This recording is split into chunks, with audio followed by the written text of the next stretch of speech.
Welcome to சிவிக்குட்டி channel.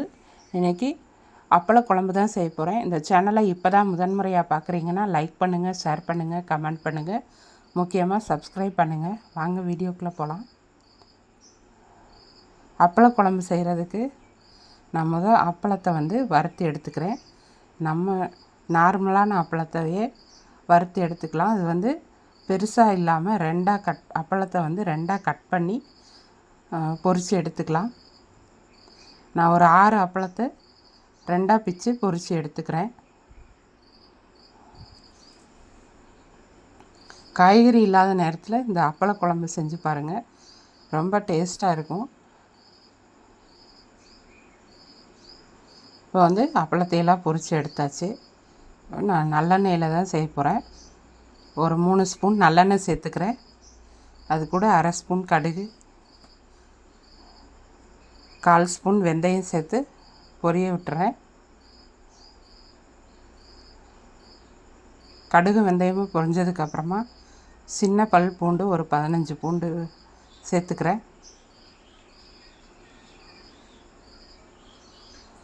அது கூடவே சின்ன வெங்காயத்தை முழுசாக உரித்து அப்படியே சேர்த்துக்கிறேன். ஒரு 25-30 வெங்காயத்தை சின்ன வெங்காயத்தை உரித்து சேர்த்துக்கிறேன். இந்த வெங்காயம் நல்லா பூண்டும் ரெண்டும் நல்லா வதங்கி வர வரைக்கும் வதக்கிக்கலாம். அது கூட ஒரு சின்ன துண்டு பெருங்காயம் சேர்த்துக்கிறேன். இது கட்டி பெருங்காயனால் நான் கூடவே சேர்த்துக்கிறேன். முதல்லையே தூள் பெருங்காயமாக இருந்தால் கடைசியில் சேர்த்துக்கலாம்.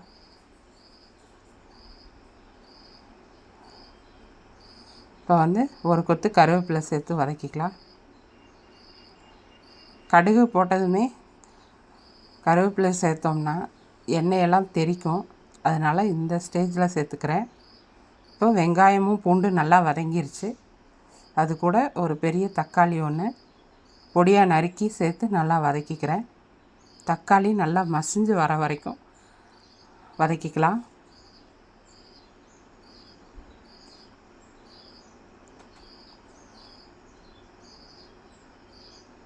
இந்த அளவு ஒரு சின்ன எலுமிச்சங்காய் அளவு சைஸ் புளியை ஊற வச்சு கரைச்சி எடுத்துக்கிறேன்.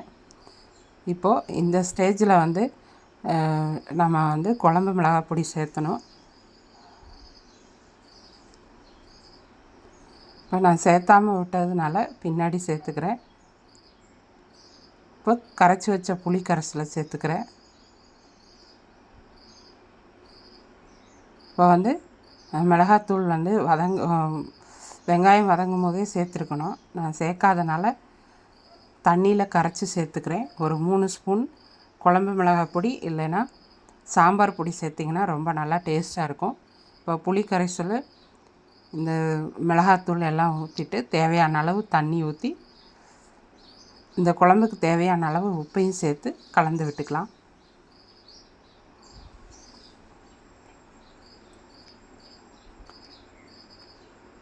இப்போ தேவையான அளவு தண்ணி சேர்த்தாச்சு, உப்பும் சேர்த்தாச்சு, புளி கரைசலெல்லாம் சேர்த்தாச்சு. இது கொஞ்சம் நேரம் கொதிக்க விட்டுட்டு நல்லா கொதிக்கிறப்ப ஒரு சின்ன துண்டு வெல்லத்தை சேர்த்துக்கலாம். வெல்லம் சேர்த்தா இந்த குழம்புக்கு நல்ல ஒரு டேஸ்ட்டு கிடைக்கும். புளி சேர்க்குற எல்லா குழம்புக்குமே கொஞ்சமாக வெல்லம் சேர்த்தோம்னா அந்த குழம்பு நல்லா டேஸ்ட் கிடைக்கும். உங்களுக்கு பிடிக்கலைன்னா விட்டுறலாம். இப்போ குழம்பு நல்லா கொதித்து வந்திருக்கு. இப்போ அது கூட பொரித்து வச்ச அப்பளத்தை சேர்த்துக்கலாம். அப்பளத்தை சேர்த்துட்டு உடனே கரண்டி வச்சு கிளறக்கூடாது. அப்பளம் நொறுங்கி போயிடும். இப்போ அப்பளத்தை சேர்த்து கொஞ்சம் நேரம் விட்டு மூடி வச்சிட்டோம்னா நல்லா இந்த குழம்போடு சேர்ந்து அப்பளம் நல்லா வெந்து வரணும்.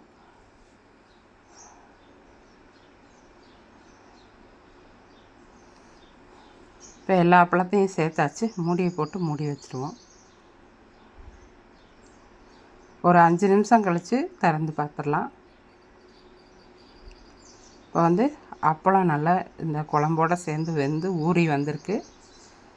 அவ்வளோதான் ஃப்ரெண்ட்ஸ், அருமையான அப்பள குழம்பு ரெடி ஆயிடுச்சு. சில பேர் தேங்காயெல்லாம் சேர்த்துவாங்க. தேங்காய் கூடவே மிளகாய் மல்லியெல்லாம் வறுத்துட்டு தேங்காயை சேர்த்து செய்வாங்க. ஆனால் இது ஈஸியான மெத்தடு. சீக்கிரம் செஞ்சிடலாம், தேங்காயெல்லாம் தேவையில்லை. உங்களுக்கு பிடிக்கும்னா தேங்காய் துருவல் கொஞ்சம் கூட சேர்த்துக்கலாம், ஆனால் நான் எதுவும் சேர்த்தலை. அவ்வளோதான், அடுப்பை ஆஃப் பண்ணியாச்சு. அருமையான அப்பள குழம்பு ரெடி. நீங்களும் இந்த மாதிரி செஞ்சு பாருங்கள், ரொம்பவே டேஸ்ட்டாக இருக்கும். நன்றி.